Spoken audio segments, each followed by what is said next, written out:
आप सभी का स्वागत है।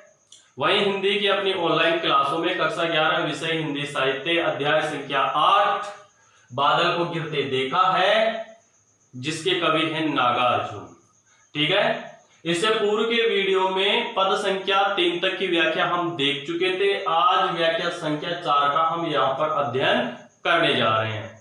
ठीक है, पहले पद को हम पढ़ लेते हैं, फिर इसकी व्याख्या है वो करके देखते हैं। दुर्गम बर्फानी घाटी में 7 सहस्त्र फुट ऊंचाई पर अलग नाभि से उठने वाले निज के ही उन्मादक परिमिल के पीछे धावित होकर तरल तरुण कस्तूरी मृग को अपने पर चिढ़ते देखा है, बादल को गिरते देखा है। अभी यहां से ये चौथा है, ये 5वां ले लेना।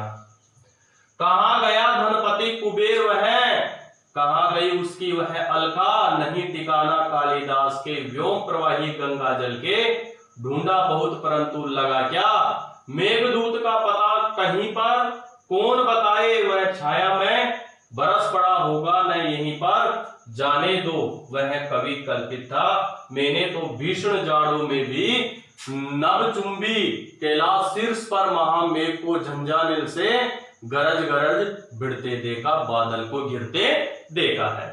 ठीक है भाइयों, अब कठिन शब्द आप देख लेते हैं। दुर्गम का अर्थ होता है जहां पहुंचना कठिन हो, जहां पहुंचना कठिन हो। ठीक है, बर्फानी घाटियों में शस्त्र सहस्र हजारों। ठीक है, ऊंचाई पर अलग अलग का अर्थ होता है न दिखाई देने वाली। ठीक है, नाभि का अर्थ नाभि रहेगा निज, अपने। ठीक है, उन्मादक मस्ती में पागल, परिमिल स्वच्छ, पीछे धावित का अर्थ होता है दौड़ते या दौड़ना। तरल का अर्थ हो जाएगा यहां पर एक तरह से चंचल, और तरुण का अर्थ होता है युवा। कस्तूरी मृग को अपने पर चिढ़ते का अर्थ होता है क्रोधित होते। बादल को गिरते देखा, कहां गया धनपति कुबेर, ऐसे रहेगा। अलका नहीं ठिकाने का मतलब होता है स्थान। ठीक है भाई, व्योम प्रवाही, आकाश में बहने वाली।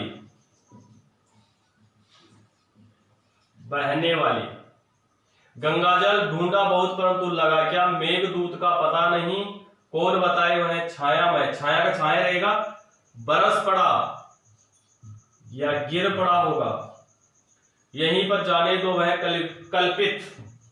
कल्पित का अर्थ हो जाएगा भाई यहां पर कल्पना। भीषण भयानक, जाड़ों का अर्थ होता है सर्दी। नभचुंबी आकाश को चूमने वाले या आकाश को छूने वाले। कैलाश पर्वत शीर्ष पर महामेघ, महाबादल। झंझारिन से, तूफानी हवाओं से गरज बिड़ते, मतलब बिड़ना देखा है, बादल को गिरते देखा है।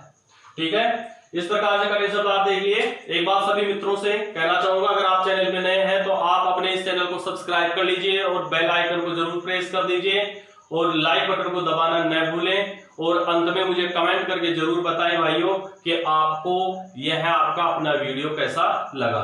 ठीक है, तो चलो अब इसकी व्याख्या करके हम यहाँ पर देखते हैं। तो चलिए देखते हैं।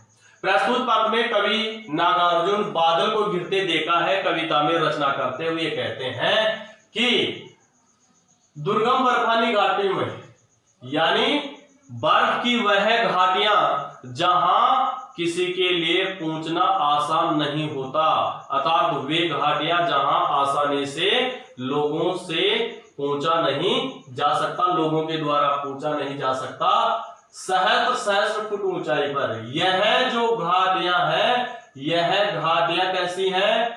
बहुत जहां आसानी से नहीं पहुंचा जा सकता, सरलता से नहीं पहुंचा जा सकता, ऐसी यह घाटियां हैं।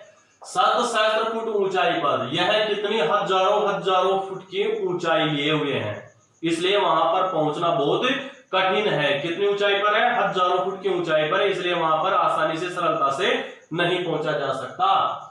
अलग नाभि से उड़ने वाले निज के ही उन्मादक, इस पर्वत की घाटियों में, इन पर्वत की घाटियों में न दिखाई देने वाली अपनी ही नाभि से उड़ने वाली या उठने वाली निज के उन्मादक परिमल, उस स्वच्छ और मस्ती में पागल कर देने वाली उस सुगंध के पीछे, कस्तूरी के पीछे धावित होकर वह उस सुगंध के पीछे क्या करता है? बेचारा दौड़ता रहता है, दौड़ता ही चला जाता है, लेकिन वह यह नहीं जानता कि यह जो सुगंध है, स्वच्छ सुगंध है, यह निज अपने ही यानी मेरे ही शरीर से, मेरी ही नाभि से यह क्या कर रही है? बाहर निकल रही है।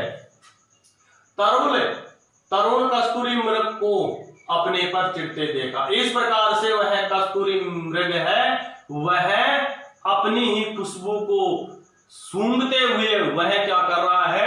दौड़ रहा है। इस प्रकार वह चंचल और युवा कस्तूरी मृग है, वह क्या कर रहा है? अपने आप पर ही क्रोधित हो रहा है।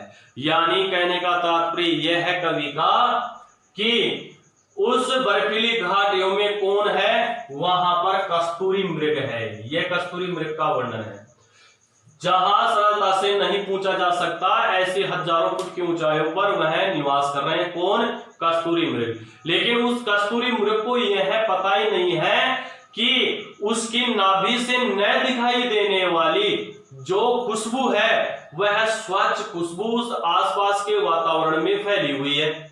लेकिन वह क्या करता? वह चंचल और युवा जो मृग है, वह मृग क्या करता है? उस सुगंध के पीछे क्या करता है? चंचलता के साथ दौड़ता है।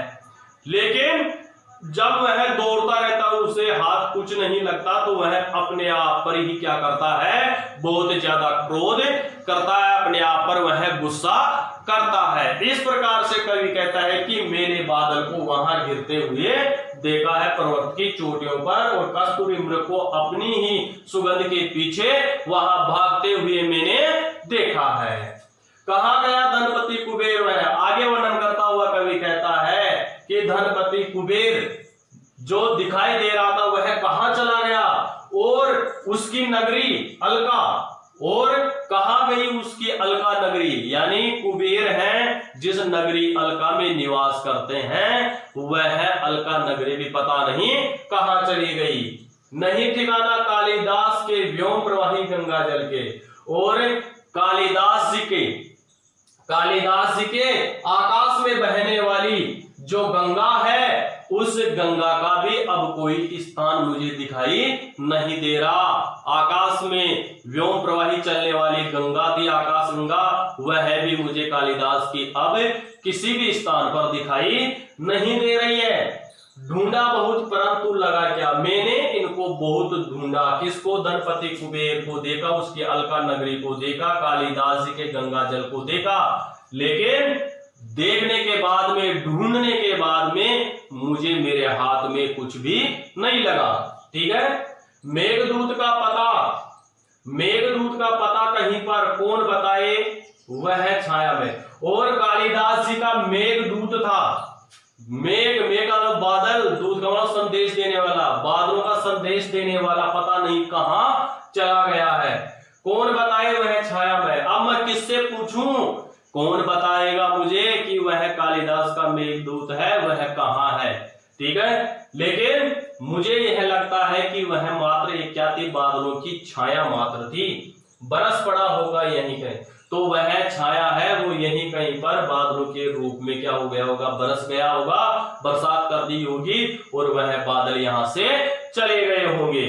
जाने दो वह कवि कल्पित था। कवि कहता है ठीक छोड़ो इन बातों को, यह सब जाने दो। किसको? दंपति कुबेर को, अलका को, कालिदास के गंगाजल को, और कालिदास के मेघदूत को, यह सब इनको छोड़ दीजिए, इनको जाने दीजिए।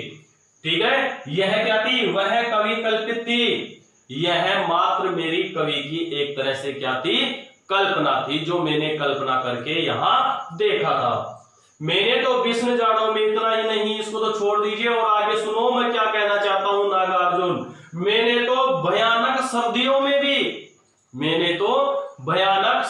में भी नवचुंबी कैलाश शीर्ष पर आकाश को छूने वाले, आकाश को स्पर्श करने वाले कैलाश पर्वत के शीर्ष पर, चोटी पर भी महामेघ को झंझानल से गरज गरज बढ़ते देखा है।